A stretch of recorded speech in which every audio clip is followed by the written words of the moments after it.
And somebody called Production, we don't know what your name is, but thank you very much. Black-bellied bustard. The Koran is slightly smaller, and the Koran doesn't pull its head back like it was doing when it starts to sing. Black-bellied bustard, and the black-bellied bustard is slightly larger than the Koran.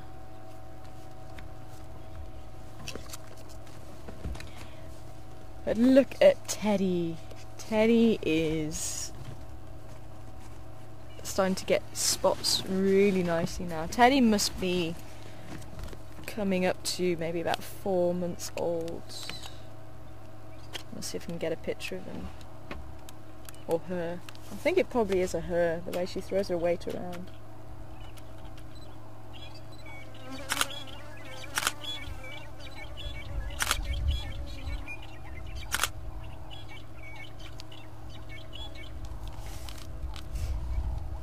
Fork-tailed drongo singing in the background there. But we also have Floppy Ear nursing her 2 cubs. And I think it really does go to show, I mean, we were debating what happened to Floppy Ear and whether she's left the cubs and all that sort of thing. And I honestly think it was just, we were just coming to the den at a different time to what she was.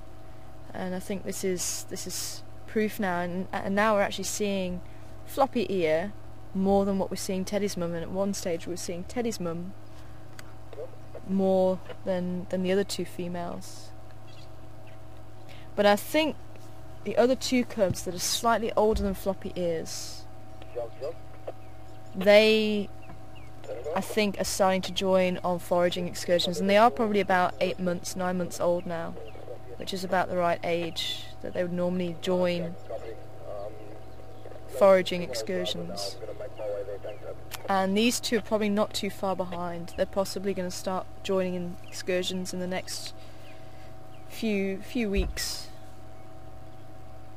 because between this set of cubs and the other set of cubs, I don't think there's that much of an age difference, possibly half a month maximum, but they've been so close in size all the way through.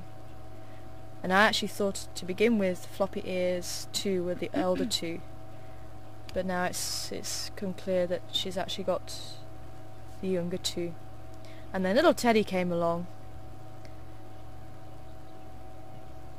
and there's probably a good, well, I reckon the ones suckling from Floppy Ear probably about 8 months.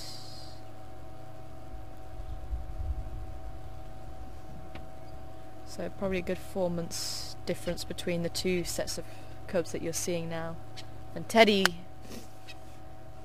being the only one from his or her litter.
Sorry little bee, I don't have anything.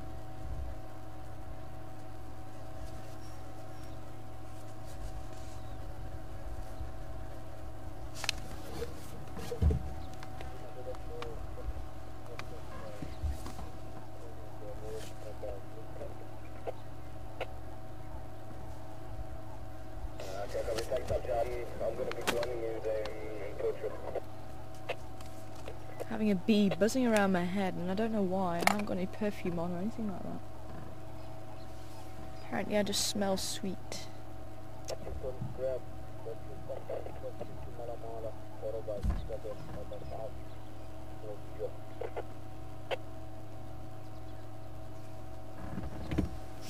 Feeding bout can last an hour, hour and a half sometimes. And they can suckle from anywhere a year and a half. So quite a long weaning process in hyenas.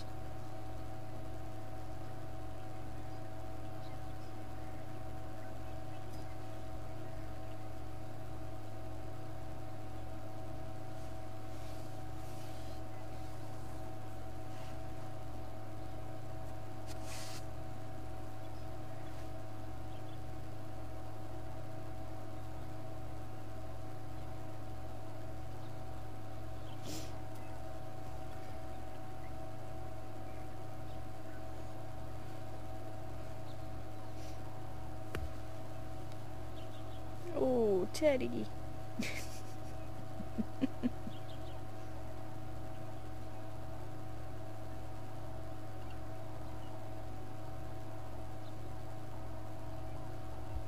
What's been really nice is actually following Teddy and actually seeing how long it takes for the coat to change colour. Gonna be bypassing one Medora and Combi front.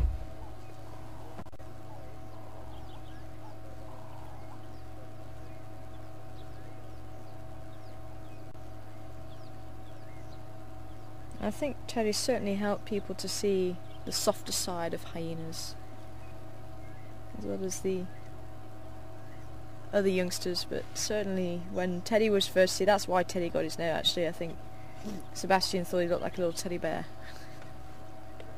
so the name kind of stuck.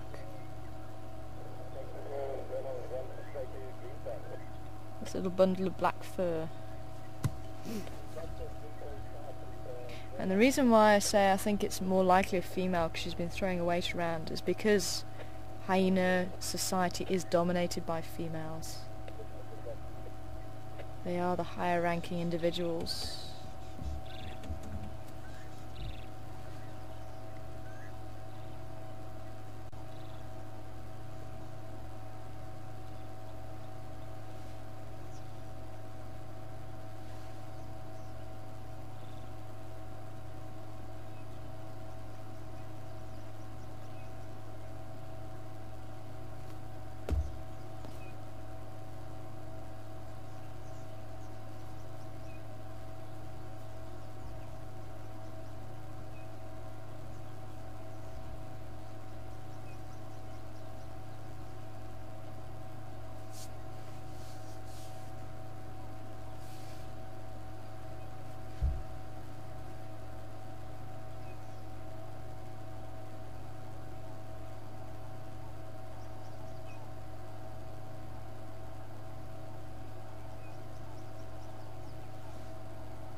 Hi, Tom.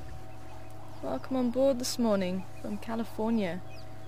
Wanting to know if hyenas are susceptible to any diseases. Now, I think it could even have been you asking me a little while ago. I did have a look at what diseases they were susceptible to, but there's not too much in the hyena world. It is possible for them to pick up TB. Rabies is also another one that they can be susceptible to. I don't remember seeing anything about canine distemper. I'm just trying to see if I actually did write some down. But certainly those two came through.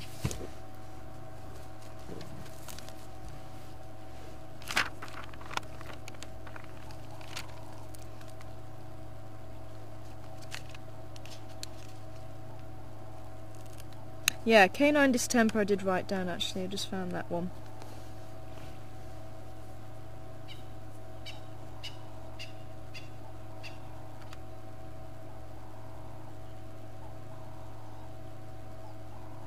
And that also can affect the lions and the wild dogs. Wild dogs, it's can be quite a problematic disease, but certainly the lions, is when it gets into the lion population, that can cause havoc as well. And canine distemper is a virus. It attacks the lymph nodes, apparently. And then it starts to spread to the skin, the central nervous system, the lungs, intestines, and it gets to the point where they have a loss of appetite, eyes become inflamed. It's not a nice disease at all. And actually I did write down that seals and dolphins can also catch canine distemper. It's quite an unusual one.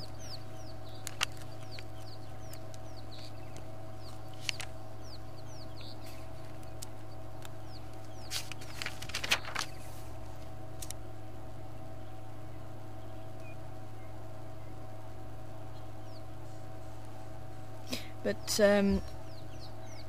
they have been known to eat from carcasses with foot and mouth and things like that, and there doesn't seem to be any side effect or anything that affects them. So as I say, I think they are a pretty hardy animal when it comes to things like that, and the bacteria in the stomach, or the acidity, should I say, in the stomach rather than bacteria, but the acidity is just so strong that a lot gets killed before it can actually enter the blood system.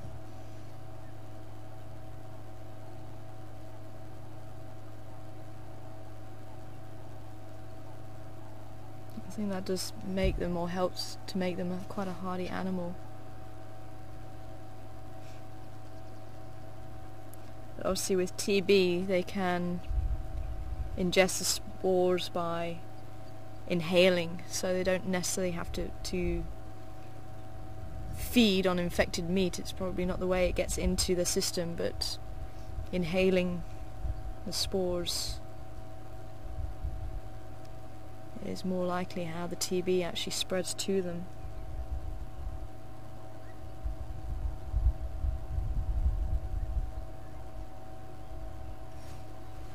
I don't think I wrote down anything else.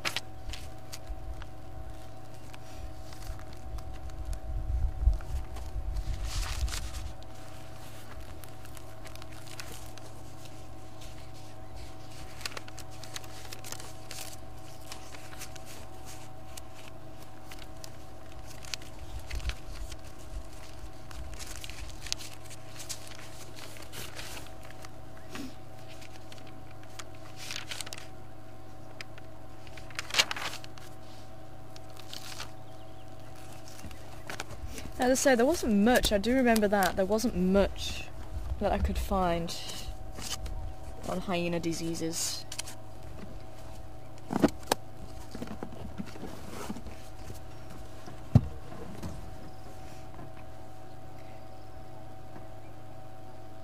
But certainly those two did or those three, should I say, the rabies, the TB, and the canine distemper came up.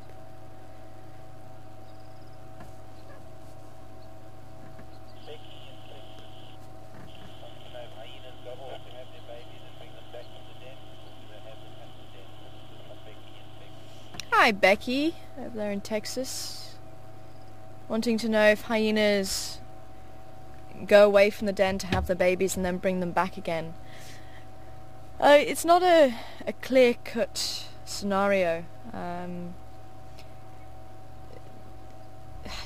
It does depend on their ranking. If you get high-ranking females, they're more likely to have their babies actually at the communal den, because they don't really need to worry about other females or other cubs attacking her offspring. So high-ranking or matriarchs have actually been known to have their babies at the communal den.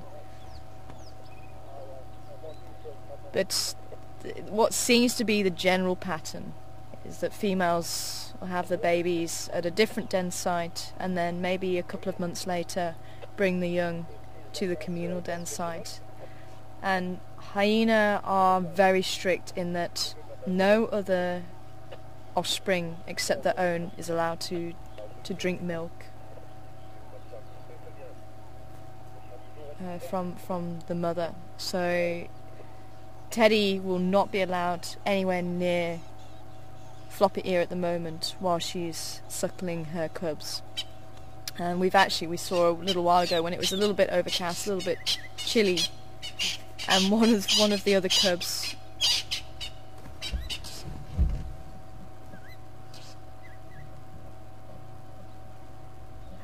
didn't want to try and compete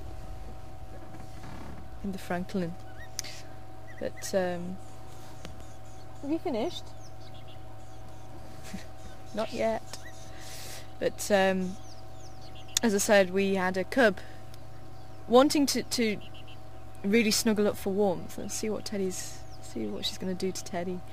But Floppy Ear didn't realise, and we thought all was well. And then all of a sudden she realised that there was another cub lying with its head resting on the two cubs while they were suckling, and she started towards it and chased it off. And I wonder if how close she's going to allow Teddy to get now.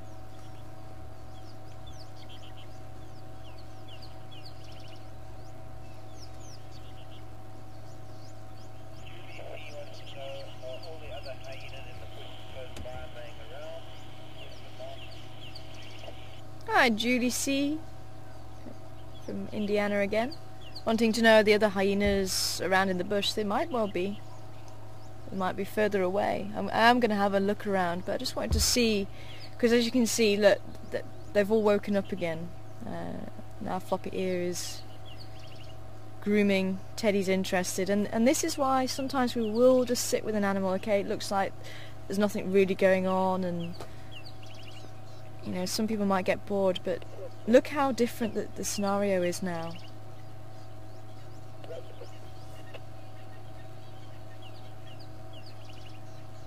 I don't know if you could hear that.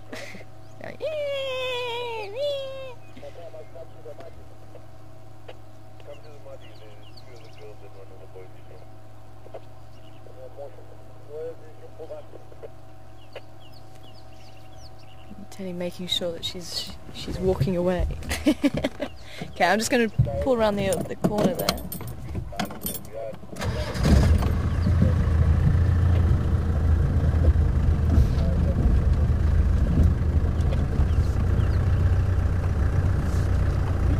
Oh, Teddy.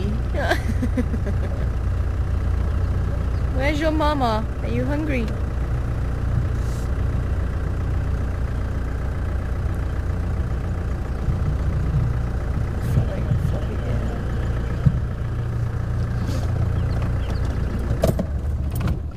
See where they're going.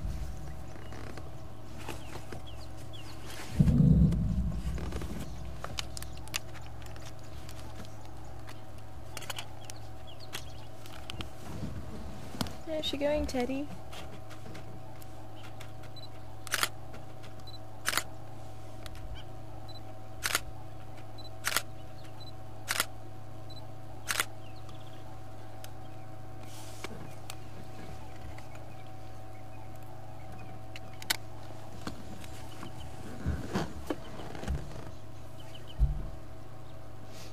Okay, one stopped. Let's just go and follow them just a little bit into the bush, just see where it is that they are going. Where are you going, little one?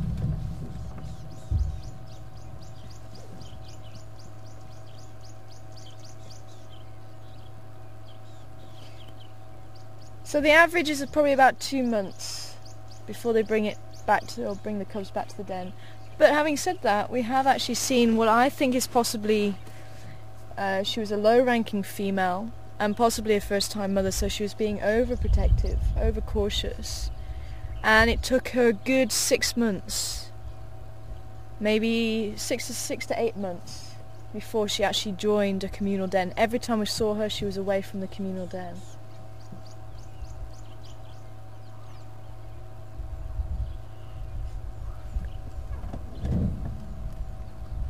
There they go, they're disappearing. Could be that they're already starting to go on foraging excursions. Maybe there's another den a little bit further down. Could be that they've just followed Floppy Ear a little bit.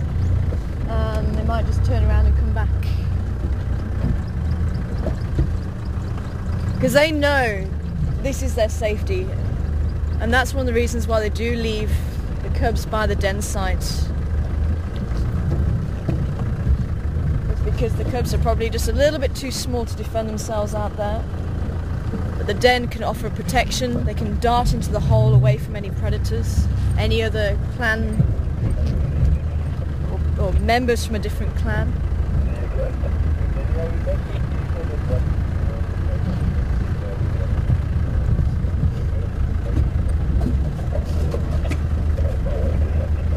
Oh, Teddy, are you on your own? Hey, little one.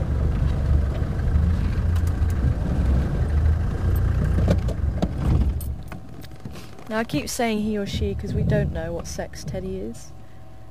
It's very difficult to tell the sex apart. And even in adults, it's very difficult to tell the sex apart. Because both the male and female have very similar genitalia.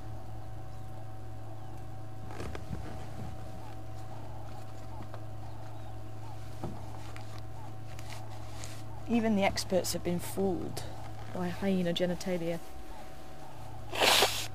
thinking that they are male and they turn out to be female, or vice versa.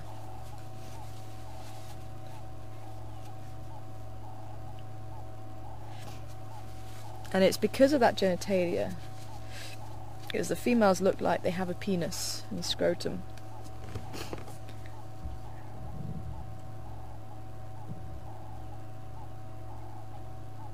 But it is because of that they were always thought, or long time ago, they actually were thought to be hermaphrodites, being both male and female, but that's not the case. They are either one or the other. But through years of evolution, if you believe in evolution, through years of possibly competition for food with males, females have a lot of testosterone in the body, and it's possibly that's caused them to develop a pseudo-penis and scrotum. And they've also become larger than males as well. It might not be just for competition for food, but that certainly is going to help. They can secure food to make sure that they can actually feed their cubs and feed themselves. But there might be something else underlying that's not been thought about yet. But certainly that high level of testosterone is probably partly to do the side effect of having that pseudo-penis. So females do tend to be more aggressive by nature. They tend to be more dominant, and just the way that Teddy acts around the other hyenas and as I say, throws its weight around, I think it possibly is a female. So then Joanne was asking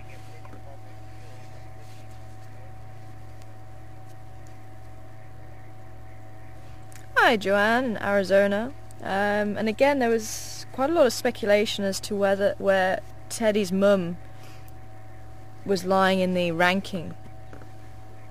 And Teddy's mum, we actually found the other day, was lower ranking than what we thought. We thought she might have been quite a high-ranking female. She might still be, but she's certainly lower ranking than the female, the mother of the older cubs, because she actually went to greet her when she came back. And when a hyena goes to greet another hyena and sniffs the genitals, that's a sign that they are actually subordinate to that hyena. Now what we haven't seen is Teddy's mum with floppy ear.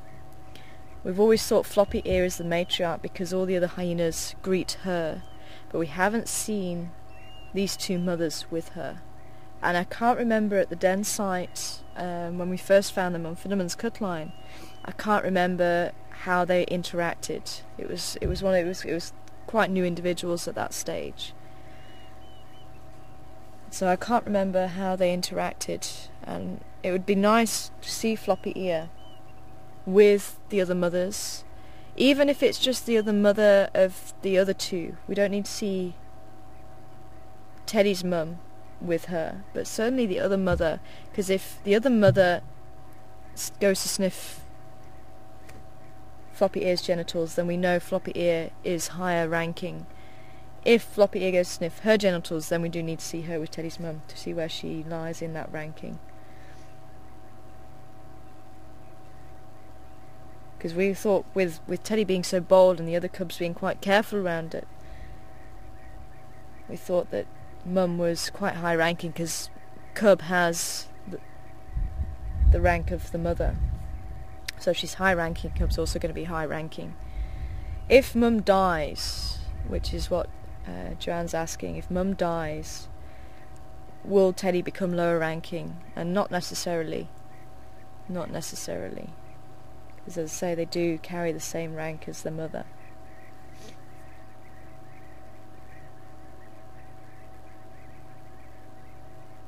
Are you listening to us, Teddy? You're missing Sebastian.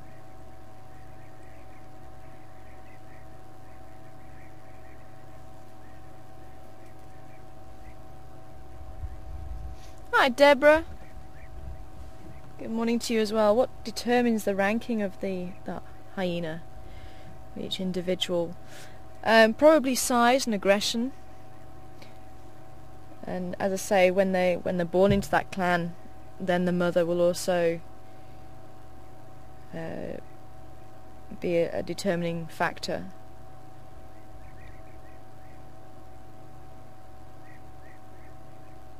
But I'd say probably size and aggression. And it doesn't seem to be that they get dislodged too easily as well. You can get some clans 50 strong in some areas. This clan, we're not sure how many is part of the clan. It's so difficult to say because not all the clan members will use the communal den. It tends to be for the females with the cubs, and you may get a babysitter, but sometimes there doesn't seem to be any babysitter. Sometimes you might find a male being the babysitter, but what we have seen is usually one of the mothers being babysitter. But I would guesstimate our clan here, from the individuals that we've seen. I mean, we've had 5 cubs here plus 2 older ones, so that was 7 cubs this year, not including the individuals that may have died. So 7 cubs that we know about, plus floppy ear, plus the 2 mothers, plus the female with the 2 notches in her right ear. So that's about 16, plus probably a few other individuals, probably 3 or 4 that we haven't been able to identify, maybe even a few more. So I think we are looking at something like 20, maybe 25 in the clan. Just going off of what we've seen. You are just so cute. Look at you.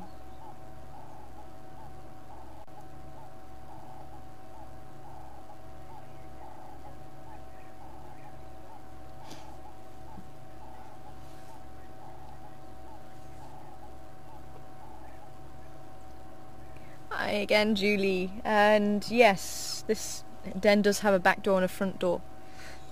Just like Groundhog, you're saying that they have an entrance and an exit.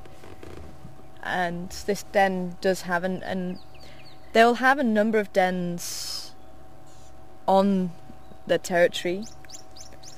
And sometimes they may stay in one for a couple of months, sometimes they'll stay in it for a week, they'll move around. I mean, we don't know how long this den's going to be active for. When I first arrived, it wasn't active. It's only really in the last few months that it's been active. Maybe if Becky can pan across from where Teddy's sitting, there's another hole, and there'll be a couple more. And the den sites, over the years of use, some of the holes may get large enough to allow some of the adults in there, and the babies will actually dig smaller holes when there may be sections that might cave in a bit, and they can dig away at it and make smaller holes so only the cubs can use it. And they'll actually hide away from even adults, because there could be other members of different clans that come through and they can cause or become a threat. I'm just going to pull a bit further forward, but they could become a threat to the cubs. Certainly over the years of the use, this entrance looks bigger to me than when I first arrived. I'm just excavating it and excavating it. And as I say, when they're very small, then you'll get small tunnels for them to hide away in. And I think this tunnel is connected, but only big enough for a very, very small hyena, because I remember one day seeing Teddy go in this entrance and coming out the other side, and the other hyena had to go around. And I think Teddy's at that stage now where he or she has to go around to the other side. So I think there's a very thin tunnel that very small hyenas can go through, but hyenas Teddy's size now, I think it's too big.